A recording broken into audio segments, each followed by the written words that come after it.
Saudações a todos! Nós estamos chegando numa marca importante do TV Enem, completando um mês neste final desta semana. É uma longa temporada e isso merece ser comemorado, celebrado, e eu queria dividir essas homenagens entre hoje e o programa de amanhã. Hoje eu queria falar da galera técnica, do pessoal da produção e a moçada das emissoras, que está fazendo um trabalho muito legal. Queria saudar nosso assessor de imprensa, nosso Felipe Veloso. Queria também agradecer imensamente a Marília, que tem sido a alma desse projeto, que está ali fazendo essa relação direta entre os professores e as emissoras e o pessoal da técnica. Nosso montador, Gustavo, fazendo um trabalho muito bonito, Gustavo. Parabéns e muito obrigado, transformando o artesanal em digital com muita habilidade.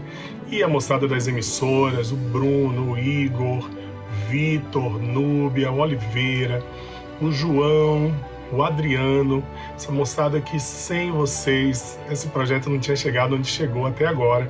Estamos próximos das 100 aulas de conteúdo.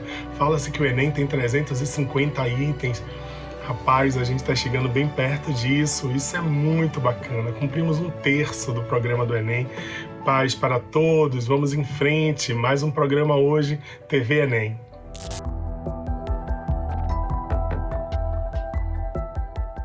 Olá pessoal, tudo bem? Eu sou o professor Cadu e venho falar sobre cartografia com vocês. Só que dessa vez vou falar sobre projeções, um elemento importantíssimo, um elemento fundamental para que a gente compreenda aí a estruturação do formato dos mapas nessas representações bidimensionais.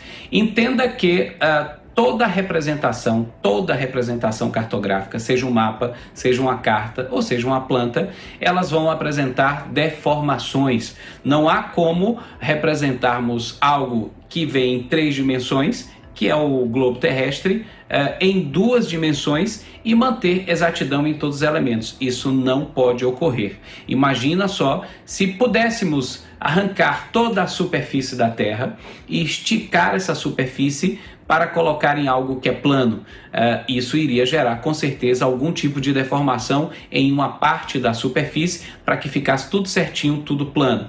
Sempre 3 elementos, atenção, 3 elementos podem distorcer e é o cartógrafo que vai definir o que ele vai manter e o que ele vai distorcer na representação cartográfica. E quais são esses elementos? Bom, primeiro as distâncias, ou seja, aquele tipo de cálculo que a gente pode fazer utilizando a escala, dependendo da forma que essa projeção é realizada, isso pode levar a um cálculo impreciso, então você pode ter distorção nas distâncias. Outro elemento que pode distorcer é a área.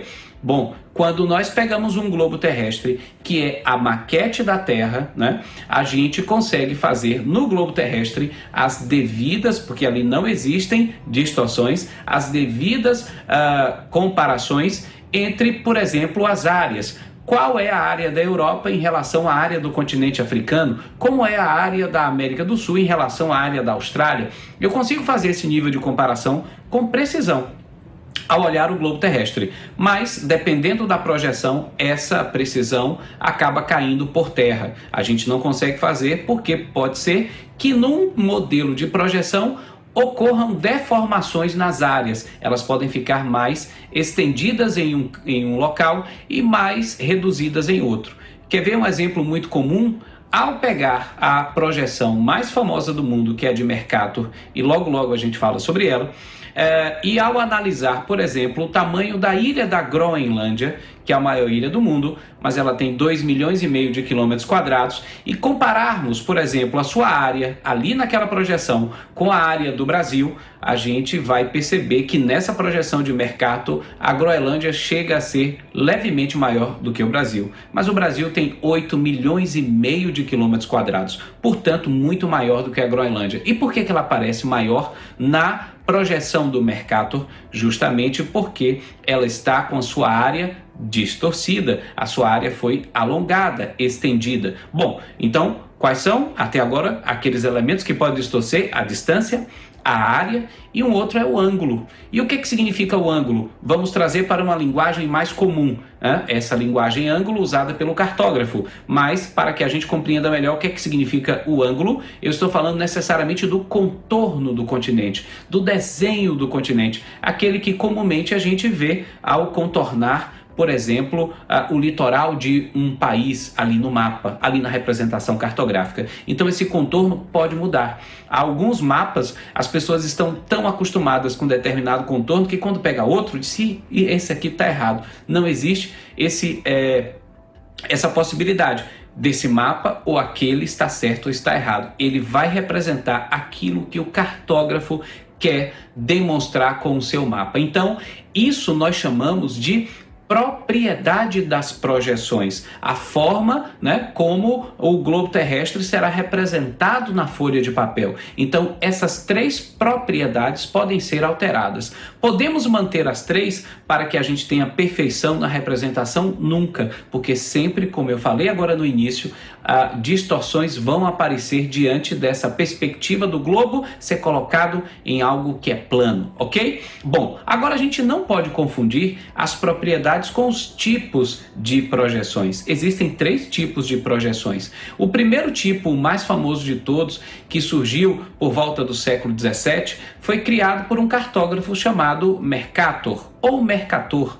As duas nomenclaturas costumam aparecer citadas dessas formas. Então, o Mercator, ele criou uma projeção do tipo cilíndrica, que é a projeção mais comum que existe no mundo. A maioria dos mapas que nós pegamos para analisar nos livros estão em projeções cilíndricas. Essa projeção cilíndrica se baseia no seguinte: você envolver o planeta Terra com um cilindro, e a partir desse cilindro, você projetar nas suas paredes todos os paralelos, todos os meridianos e todas as formas dos continentes e desenrolar esse cilindro. Então vai caber ao cartógrafo definir o que ele quer manter, porque ele não consegue manter as 3 propriedades, ele vai manter uma ou 2 e outra irá distorcer. Então esse é o tipo mais comum. Só existem mais 2 outros tipos. A projeção cônica, imagine então o formato de um cone que possa cobrir todo o planeta Terra, com o ápice voltado para o Polo Norte ou voltado para o Polo Sul.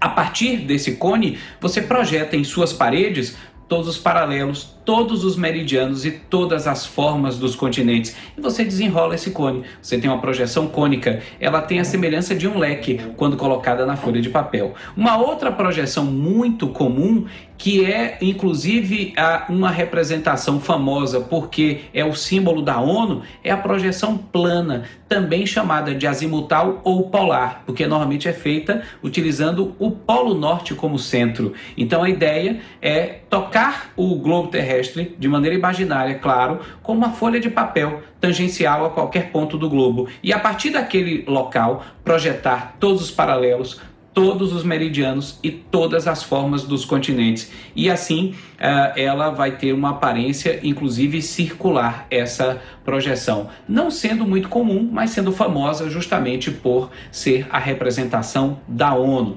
As projeções mais famosas, elas têm os nomes daqueles cartógrafos que criaram, Por exemplo, a de Mercator, do século 17, que se caracteriza por ser uma projeção eurocêntrica, trazer a Europa não só no centro da representação cartográfica, mas aumentar a sua área, distorcer. Época das grandes navegações, era importante mostrar o continente europeu, que é relativamente pequeno, muito grande em relação àquelas áreas recém-descobertas, Outra projeção muito famosa é a projeção de Gall-Peters. Essa projeção, ela favorecia a grande extensão territorial dos países pobres. Então é uma projeção que foi desenvolvida basicamente na primeira e na segunda metade do século XX, e ela traz um conceito relacionado ao favorecimento das áreas dos países pobres naquele momento chamado de terceiro mundo. Por isso ela é chamada de terceiro mundista. Mas existe uma outra projeção, também muito comum, é a projeção que a gente costuma ver, por exemplo, nas escolas, nas bibliotecas, que é a projeção de Robinson. É uma projeção onde ele buscou distorcer um pouco de área, um pouco de forma e um pouco de distância para conseguir colocar a representação com o menor número de distorções possíveis, né? Bom, é fundamental, além disso, para que a gente conclua a nossa compreensão de projeção, falar de anamorfose. A anamorfose, que muitas vezes pode ser confundida com a projeção e ela não é uma forma de representar os países do mundo com um tipo de elemento que você utiliza como fator de regionalização. Então, se de repente você quer representar poderio bélico, você vai fazer com que a área do país fique maior ou fique menor, a depender do seu maior ou menor poderio bélico. Se nós pudéssemos representar os países do mundo aumentando a sua área ou diminuindo, com base, por exemplo, na quantidade de recursos hídricos, o Brasil seria muito grande, já o Oriente Médio aparecia pequenininho. Então essa seria a base do que a gente chama de anamorfose. Então, fundamental, não esqueçam, exercitar e leitura sobre esses temas para que isso que a gente está falando aqui possa ser ainda melhor compreendido por vocês. Valeu, pessoal? Então, um grande abraço e até a próxima.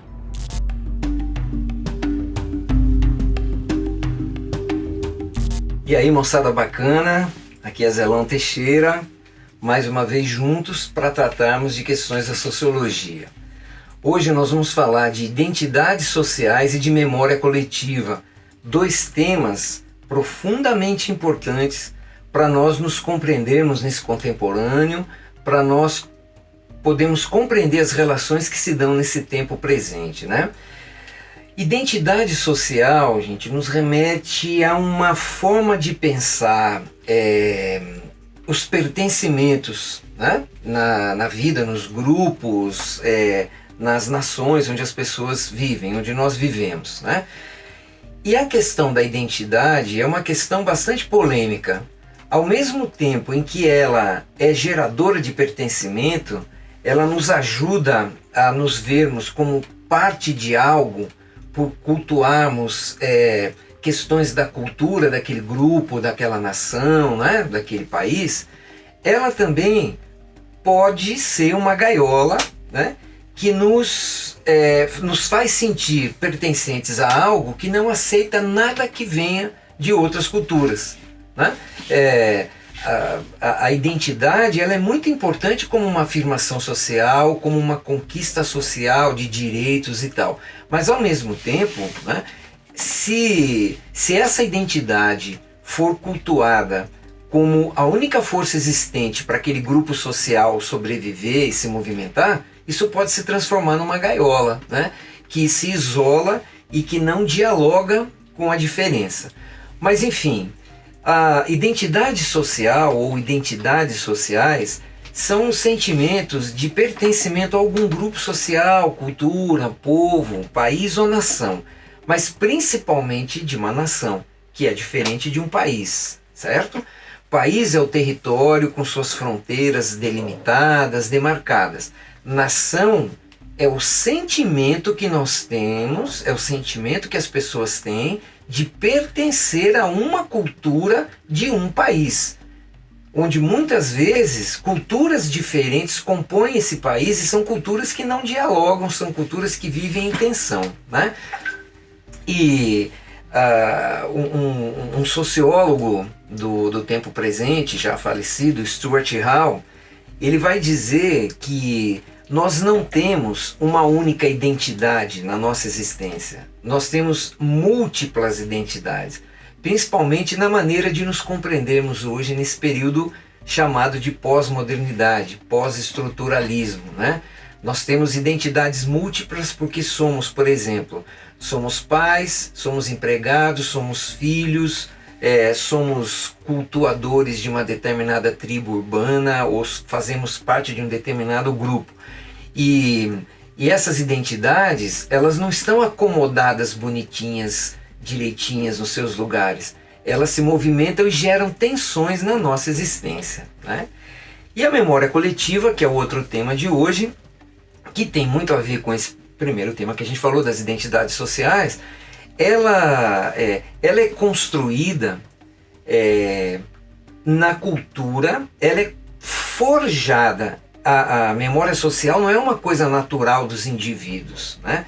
O que nós chamamos de memória coletiva são heróis, são monumentos, são artefatos culturais como livros, filmes, enfim, objetos. Eu prefiro dizer artefatos culturais do que objeto, dá um sentido mais amplo para isso, né? Que representam valores comuns daquela cultura, que representam situações que nos fazem sentir pertencente àquela cultura, né? E por exemplo, na história nós temos inúmeros exemplos disso, né? Mitos que foram criados, mitos que foram construídos para que a gente se sinta representado por esse mito de maneira coletiva e não individualmente. Então, as escolas, a educação contribui muito para a geração dessa memória coletiva. Hoje, as mídias sociais, né? A própria internet, os grupos sociais que se servem da mídia, geram memórias coletivas. Agora, numa contradição, elas também geram memórias de grupelhos. Ela se fragmenta naquela ideia do Stuart Hall sobre múltiplas identidades. Essa memória coletiva gera elementos culturais, gera fatores culturais de pequenos grupos, não necessariamente de uma nação, como a gente falou inicialmente. Mas são temas que não podem ser pensados numa única perspectiva. Identidade social e memória coletiva têm sempre que ser pensados minimamente sobre dois aspectos. Aquele aspecto que provoca a união, aquele aspecto que provoca pertencimento, aquele aspecto que nos faz sentir parte de algo maior que nós, que nos movimenta para adiante, mas ao mesmo tempo algo que nos isola, algo que pode nos isolar, né? Que pode nos deixar aprisionados em gaiolas, não aceitando o que seja diferente de nós, não interagindo com aquilo que não é igual a nós. E aí nós partimos para aquele caminho mais curto. Se não é igual a mim, é diferente. Se é diferente, é inferior. A diferença não tem nenhum problema, minha gente. A diferença é legal. A diferença faz o mundo girar, faz a gente existir na heterogênese. A questão toda é que por ser diferente, tem que ser inferior ou superior. Beleza, minha gente? Espero que vocês tenham sido provocados por esses temas bacanas da sociologia. E por hoje é só. Beijão pra vocês.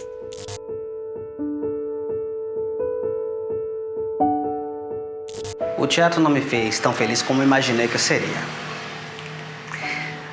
Em muitos aspectos ele me fez, inclusive, bastante infeliz.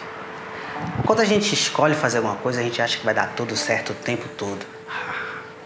E eu escolhi teatro porque eu queria ficar famoso, queria conhecer várias pessoas, queria viajar o mundo.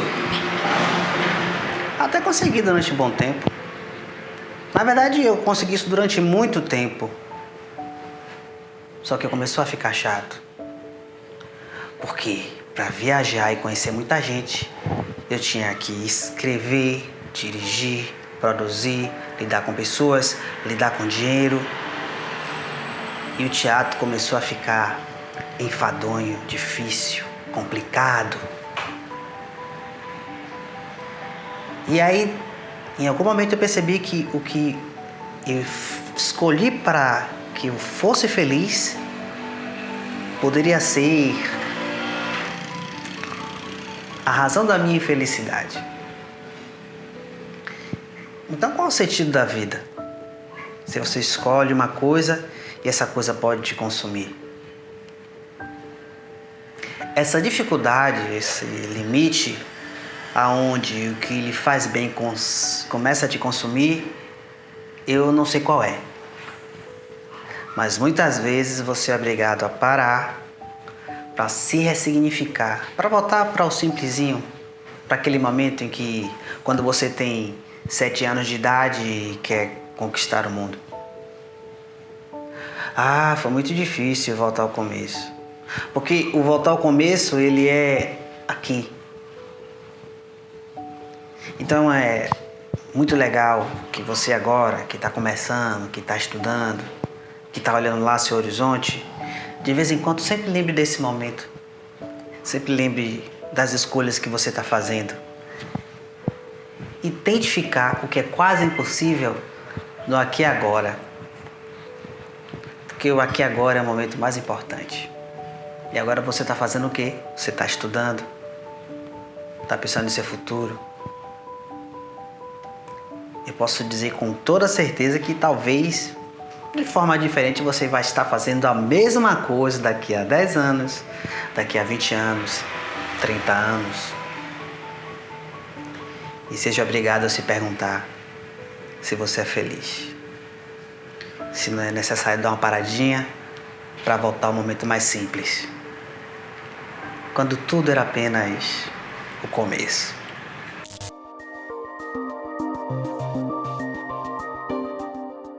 Olá, futuro aprovado! Estamos aqui novamente nessa telinha tentando contribuir para a sua futura aprovação. E no bloco de hoje vamos aprender distribuição eletrônica. E para falarmos de distribuição eletrônica, temos que primeiramente saber montar o diagrama de Linus Pauling. Olha, eu vou construir esse diagrama passo a passo com vocês, para que vocês não precisem memorizar. Vocês vão aprender e aplicar o diagrama de Linus Pauling. Veja bem, vocês aprenderam lá no modelo atômico de Bohr que existe um total de 7 camadas e que cada camada acomoda um número máximo de elétrons. Sabendo que a camada 1 é chamada de K, a segunda L, M, N, O, P, Q. São as letras que foram atribuídas para cada uma das camadas. Turminha, hoje temos atualmente um total de 118 elementos químicos. Por conta disso, temos a seguinte distribuição de elétrons para cada uma das camadas.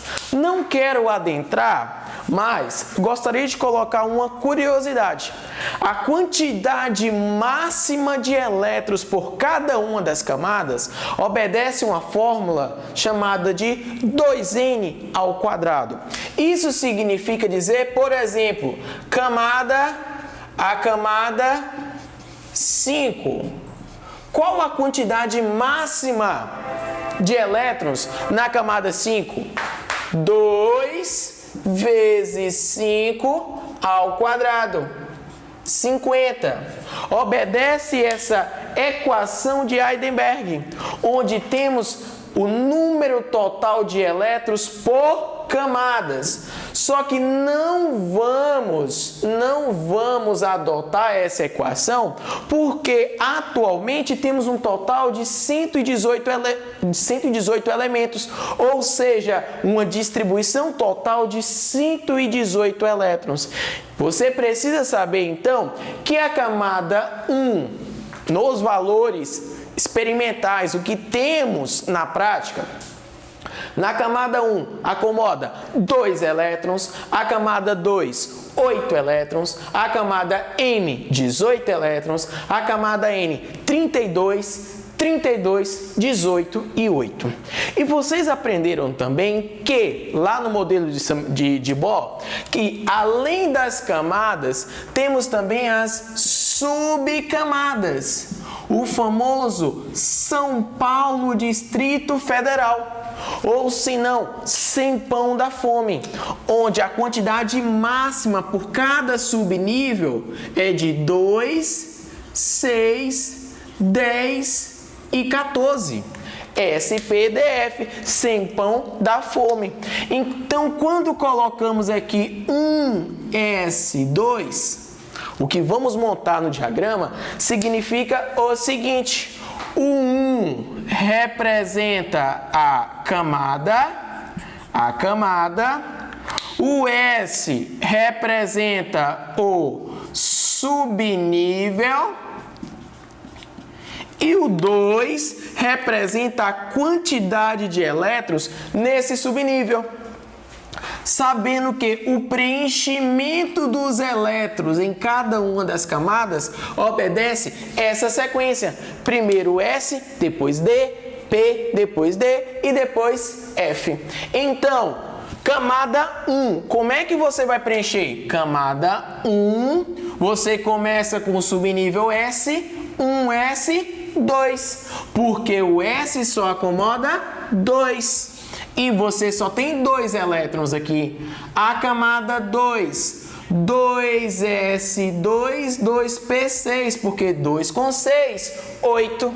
A camada 3, Elan, que massa! 3p6, então se tem 18 eu vou colocar o próximo. Quem é o próximo?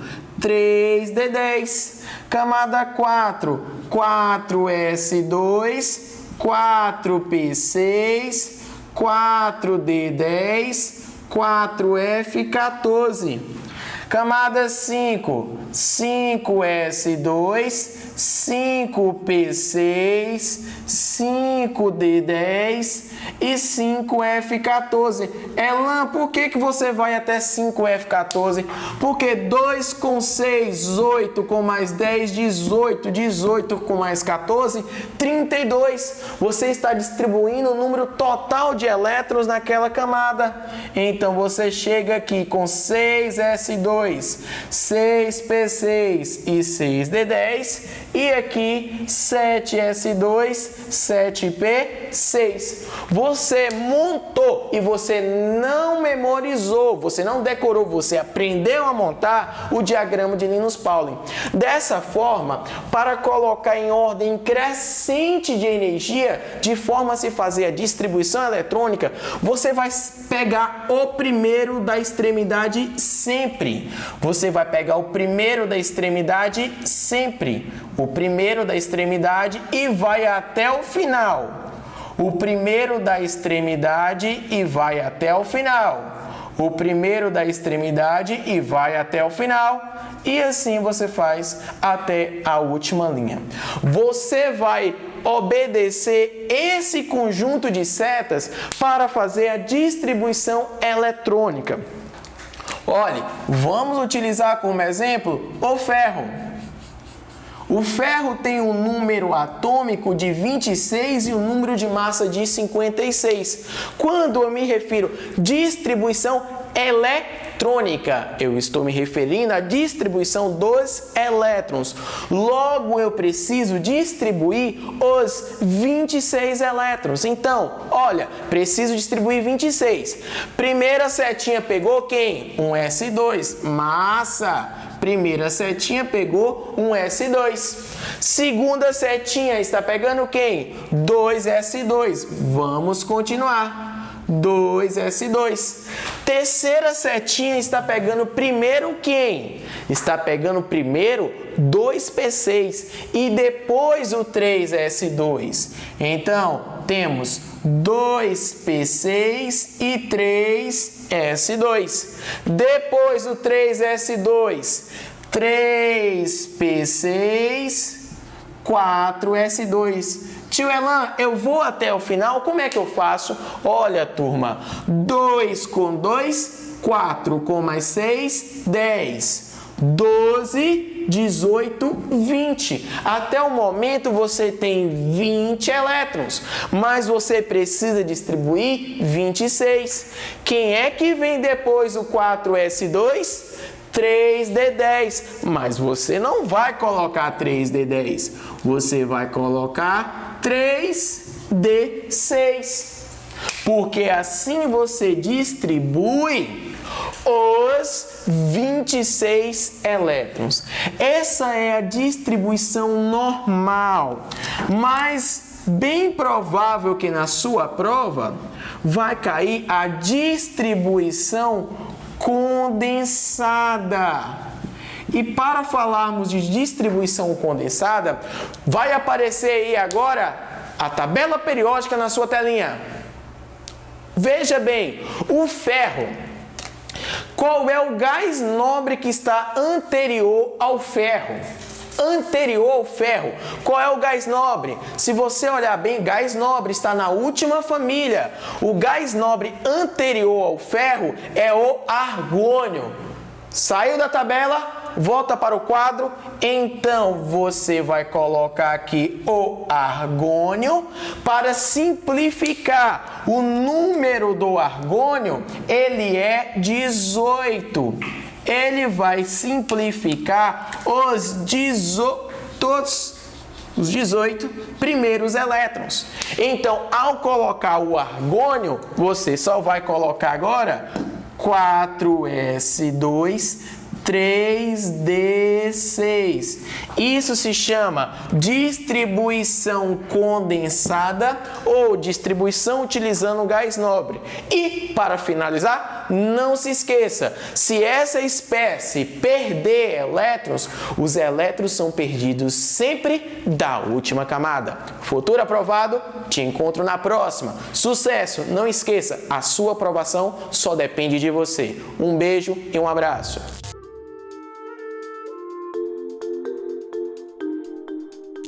Olá, amiguinhos, tudo bem? Presta atenção que nosso bate-papo hoje é muito legal. Nosso bate-papo hoje é sobre biotecnologia. Biologia, tecnologia, produção de produtos, produção de tecnologias a partir de princípios de eventos que são de naturezas biológicas, tá? E a biotecnologia ela é muito importante porque ela nutre uma série de áreas da indústria. Áreas da saúde, áreas da produção de medicamento, desenvolvimento de tecnologias para agricultura, pecuária. Então a biotecnologia ela está hoje envolvida em uma série de processos, tá? Então quando a gente fala de biotecnologia, por exemplo, a gente vai falar de engenharia genética, a gente vai falar de terapia gênica, a gente vai falar de vacina gênica, a gente vai falar de transgênicos, a gente vai falar de célula-tronco. Então perceba quanta coisa, né, utiliza o princípio da biotecnologia para acontecer. E aí, quando a gente fala em biotecnologia, é interessante que a gente lembre da nossa molécula universal, tá? DNA. E quando a gente fala com você de DNA, tá? É bom a gente entender que o DNA é uma grande biblioteca. O DNA ele armazena informação, nada mais, mas é a informação que é o segredo do sucesso. Tá? Só para lembrar, o nosso DNA é uma dupla fita que tem sentido antiparalelo, ligadas entre si através das ligações de hidrogênio, tá? Através das bases nitrogenadas, que são a adenina liga a timina, a guanina liga a citosina. Lembrando que a adenina e guanina bases púricas, timina e citosina bases pirimídicas. É importante saber sobre essas bases, tá, gente? Vai dar uma lidinha depois. A adenina e a timina realizam 2 ligações de hidrogênio, a guanina e a citosina realizam 3. Uma outra ligação que vai compor o nosso DNA são as ligações fosfodiéster. A ligação fosfodiéster ocorre entre o açúcar do DNA, que no caso é a desoxirribose, e o fosfato. Tá? E é interessante dizer que a ligação fosfodiéster ela une nucleotídeos, enquanto que as ligações de hidrogênio ela está unindo fitas. Tá? E o que é interessante, que a replicação do DNA ela é semi-conservativa, tá? Então a célula, a fita mãe, ela já serve de molde para a fita filha. Então essa fita de DNA resultante desse processo, tá? Vai ter uma fita vai ser a antiga, que nós chamamos de fita parental, e de fato uma fita nova. Entender os processos de replicação do DNA também é muito importante, tá? Entender as proteínas que realizam esse evento, como é que essa replicação acontece, é fundamental e cai muito em prova. Eu não vou parar para falar, porque senão ia demorar aqui muito tempo falando sobre isso. Mas o DNA ele está no nosso núcleo, tá? Nas células eucarióticas, enroladas em proteínas octoméricas chamadas de histonas. E é essa organização das proteínas octoméricas que vai dar ao DNA a forma de cromossomo ou a forma de cromatina para ele. O que é interessante é que as informações no nosso DNA estão em porções chamadas de gene. Então, o gene é a porção do DNA que armazena informação. Tá? Lembrando que esse conceito na biologia ele está em transformação. Coisa nova vai vir por aí em breve. E essas informações, Wellen, servem para quê, afinal? Bom, essas informações servem para a síntese de proteína. E são as proteínas que são fundamentais para nossas atividades metabólicas. Tá? Mas meu papo aqui com vocês não é sobre DNA. Meu papo aqui com vocês é sobre a diversidade da biotecnologia. Tá? Começando por aqui, ó, as células-tronco. As células-tronco, elas são muito interessantes. Pense no papel em branco. Um papel em branco é uma célula-tronco. Tá? Ou seja, são células que são capazes de se transformar em qualquer outro tipo de célula. Tá? Nós temos mais de 200 tipos de célula. As células-tronco, elas são capazes de transformar nesses 200 tipos.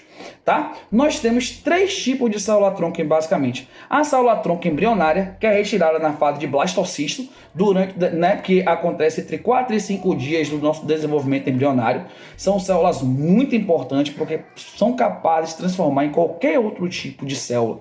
Tá? As células embrionárias retirada da medula, retirada do cordão umbilical, que também tem uma potencialidade de se transformar em diversos tipos de célula, tá? Mas é um pouco limitada quando comparada com as células troncos embrionárias, e as células troncos por indução, tá? Que esse é o modelo mais recente. É uma célula normal, como a célula da pele, por exemplo, nós humanos, tá? E a partir de eventos genéticos, o genoma dessa célula é reprogramado e ela pode voltar a ser uma célula embrionária e a partir daí se desenvolver em qualquer outro tipo de célula. Um outro evento muito importante dentro da biotecnologia é a vacina gênica.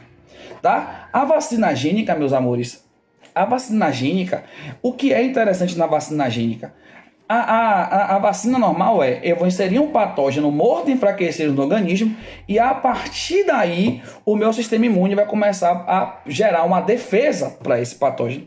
Tá? Lembrando que a vacina é um tipo de imunização chamada imunização ativa, no qual o meu corpo está produzindo a defesa. Tá? O soro é a imunização passiva, já estou recebendo os anticorpos pronto. O que é interessante é que na vacina gênica, ao invés de colocar lá o patógeno morto ou enfraquecido, eu vou estar colocando lá quem?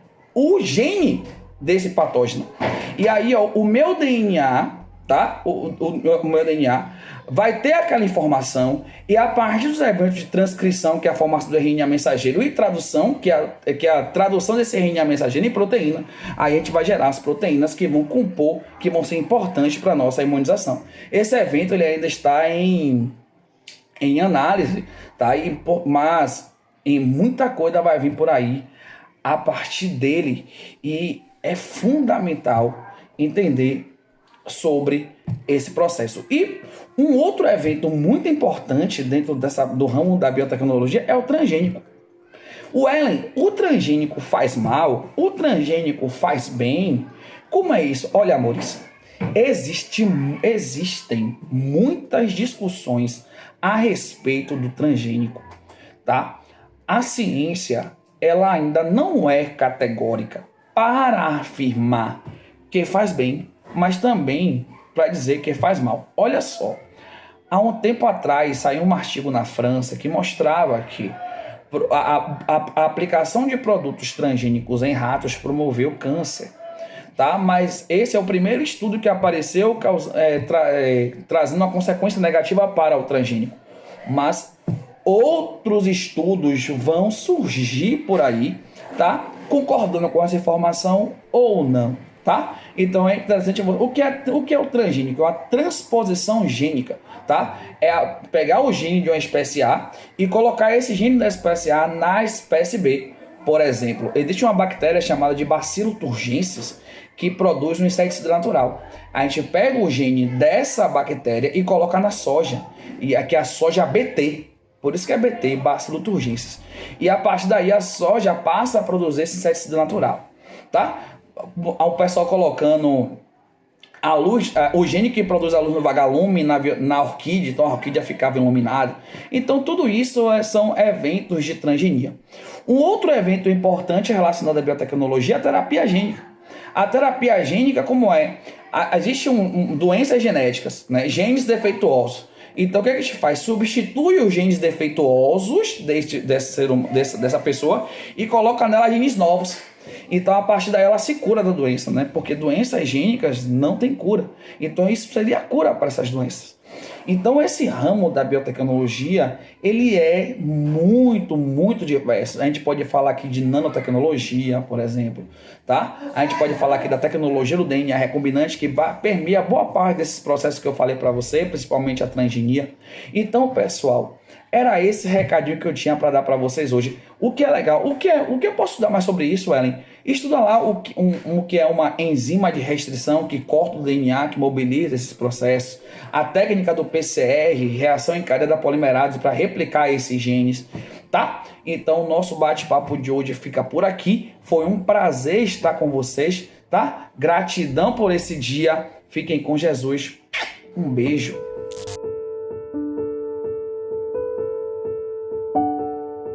Gente, meu nome é Fernanda Ruth, eu sou psicóloga e também colunista da TV Enem. Como é que vocês lidam se vocês estão vivenciando, passando por uma situação que vocês não têm controle? Eu diria que talvez fosse uma situação externa a você. Vou usar um exemplo que aconteceu comigo.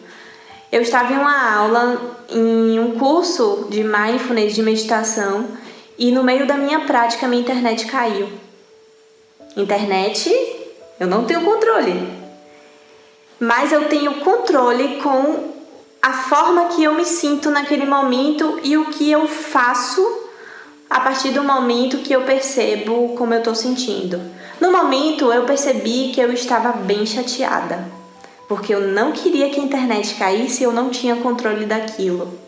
Como é que você age nessas situações que você não tem controle, que é algo externo a você, que é algo que você simplesmente não tem como controlar, não tem como consertar? Me diga, pense aí. Porque perceba, na realidade, a gente tem como mudar a forma que a gente age e que a gente reage em relação àquela situação. Quando eu falo disso, eu falo em relação a virar a câmera para dentro e perceber quais são os sentimentos, as emoções presentes em mim naquele momento. Tá, tudo bem, tô estressada, tô ansiosa, tô chateada. Entendi. Mas além disso, o que mais eu estou sentindo? O que eu posso fazer com essa raiva, com esse estresse, com essa inquietação? É isso que muda, entende? Não é tentar, no meu caso do exemplo, controlar a internet, tentar ter controle para que a aula retorne, porque ela não iria retornar sem internet, é algo que foge do meu controle. Mas o meu controle seria de olhar para mim e pensar de que forma eu posso trazer bem-estar para mim mesmo, para mim mesma. E é a partir desse exemplo de hoje que eu convido você a pensar. Quando você passa por uma situação desagradável, olhe para você e perceba o que você pode fazer com essa sensação desagradável que está aí, para te trazer bem-estar, tá bom? Beijo e até semana que vem.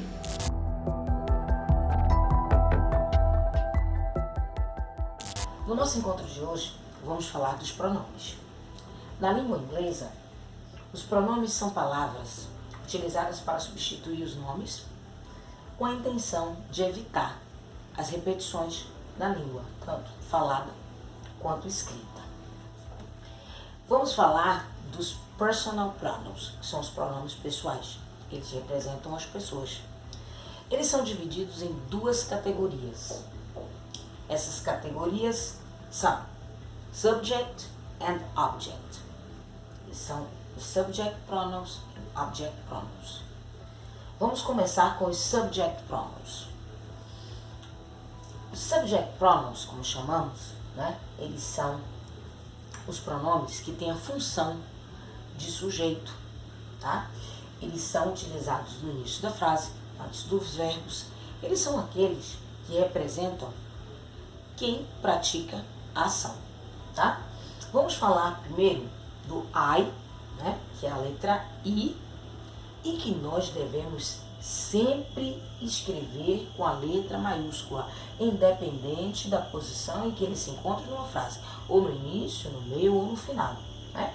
O I significa eu, né, representando a primeira pessoa do singular, que é quem fala. Né?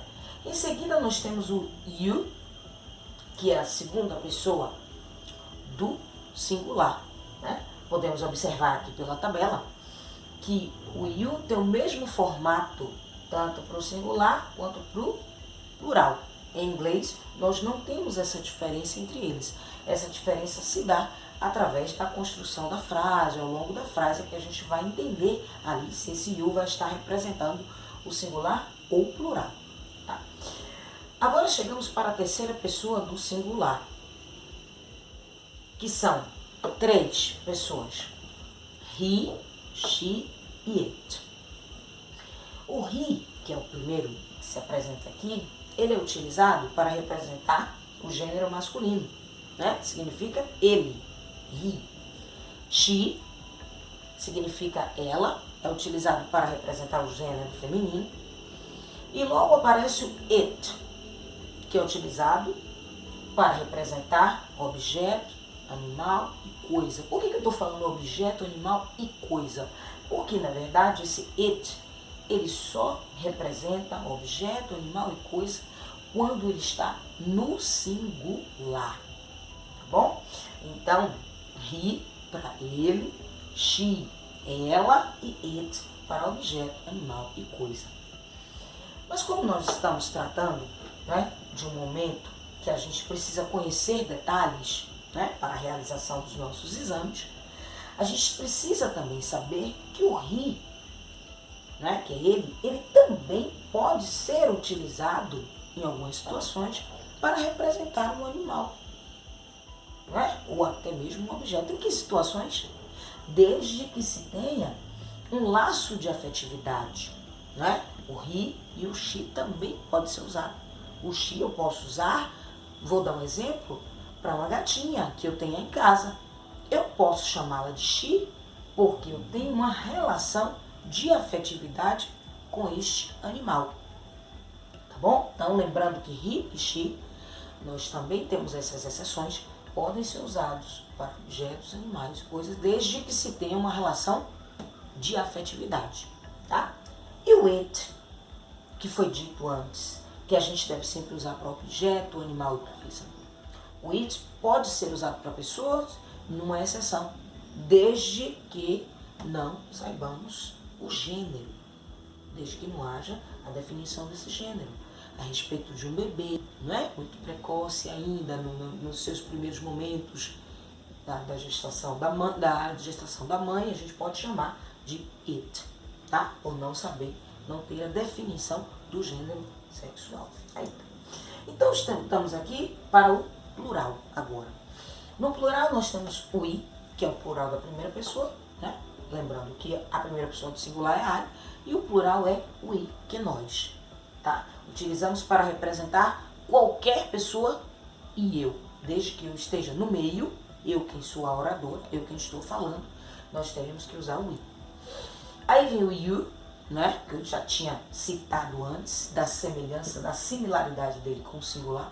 Eles são iguais, a diferença vai estar no contexto frasal. Eu posso usar you are a good student. Você é um bom aluno. Aí é o singular. Para o plural, a frase seria construída you are good students. Aí a gente vai identificar que esse you será um plural.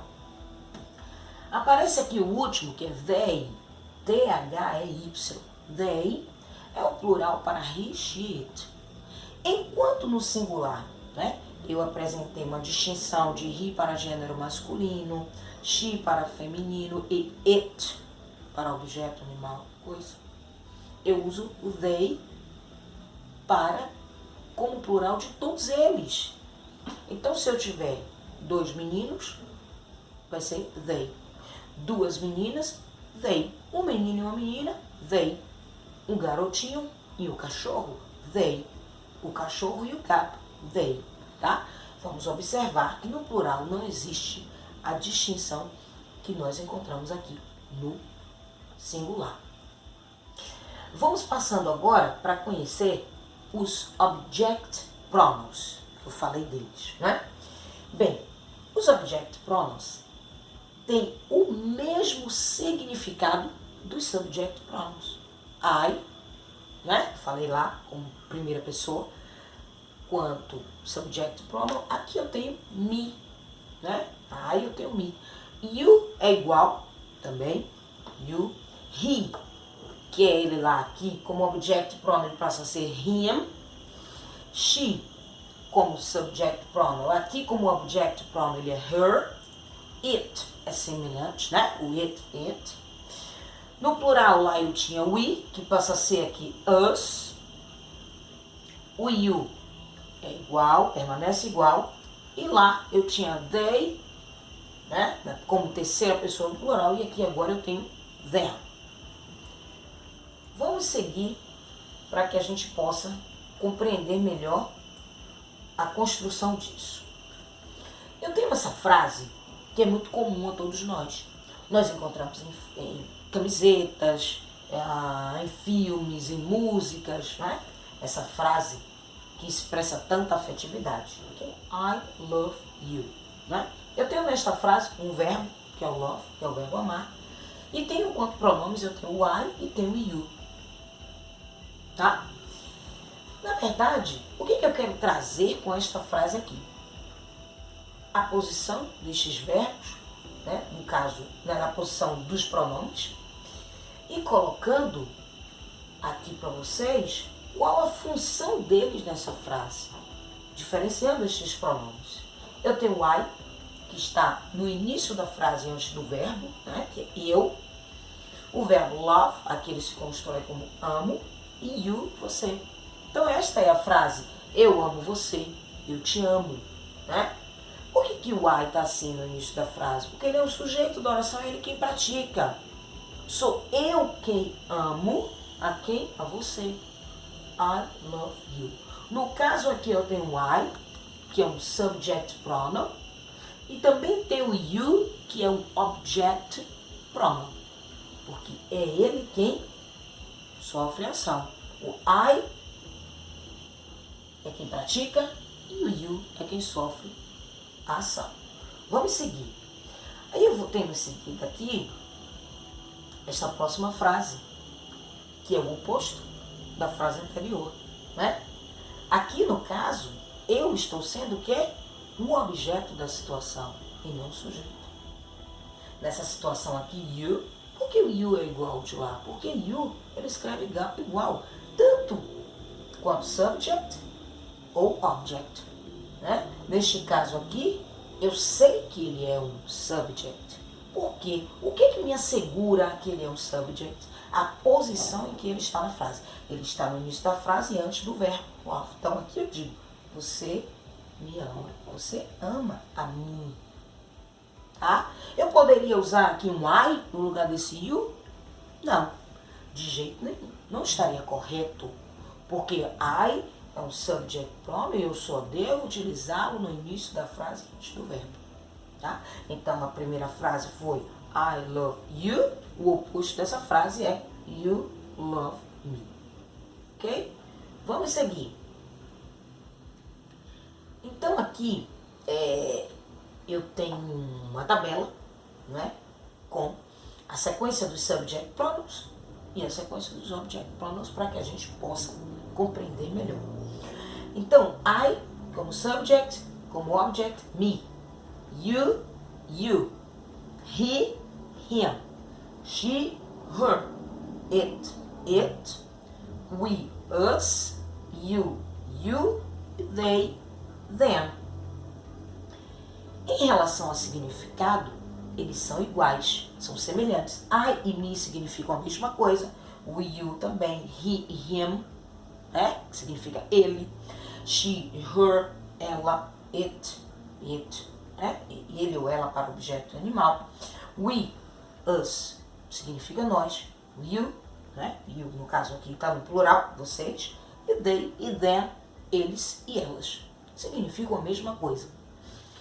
A diferença nós vamos observar agora aqui na construção dessas frases. A primeira é uma interrogativa que faz assim: Can you help me? Significa, você pode ajudar-me? Você pode me ajudar? No caso aqui, eu tenho enquanto verbo principal o verbo help. Não é? Então, antes do verbo eu tenho you.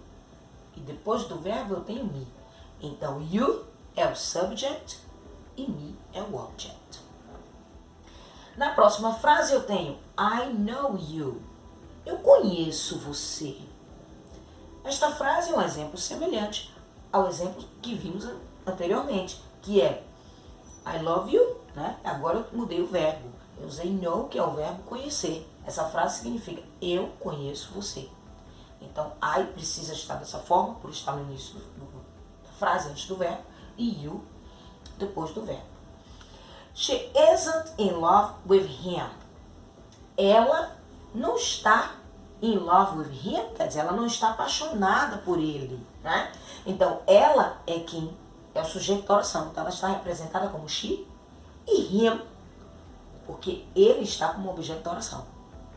Se essa frase fosse oposta e eu estivesse dizendo que ele não está apaixonado por ela, eu usaria he e lá no final seria her. Ok? A próxima frase. He phones her every day. Ele liga para ela, ele telefona para ela todos os dias. Every day. Então, he está no início da frase, por isso ele está com o formato de subject. E her está após o verbo phones, então ele está como her. A próxima frase é I don't like it, né? Eu não gosto dele, não gosto disso. Este it é um objeto, é um animal, ok? Então, I, né, no início da frase, e it lá ao final. Wait for us. Esta é uma frase que ela está no imperativo, né? Então, o sujeito aqui está oculto. Wait for us. Espere por nós, né? Us. Porque ele vem lá no final da frase, após uma preposição, que é o for. A última frase aqui diz call them this evening. Esta também é uma frase no imperativo, né? Ligue para eles esta noite. Então, eles é quem vão receber a ligação, portanto, precisa estar como them. Ok? E vamos agora observar um poema que nós temos aqui para o Enem. É isso, conhecimento, saber, sabedoria, ciência. Sem isso a humanidade não tinha chegado a lugar nenhum. E é essa ciência que trouxe a tecnologia até nós. Trouxe a possibilidade da gente estar junto, completando um mês para comemorar. Paz, luz para todos vocês, vamos em frente, se inscrevam-se no nosso canal, na nossa plataforma tvenem.com.br, continuem nos assistindo pelas emissoras de TV que nos acolhem tão bem e procura lá o Escritório do Pensamento, o canal do Escritório do Pensamento nas plataformas de vídeo. Paz, luz para você, vamos em frente.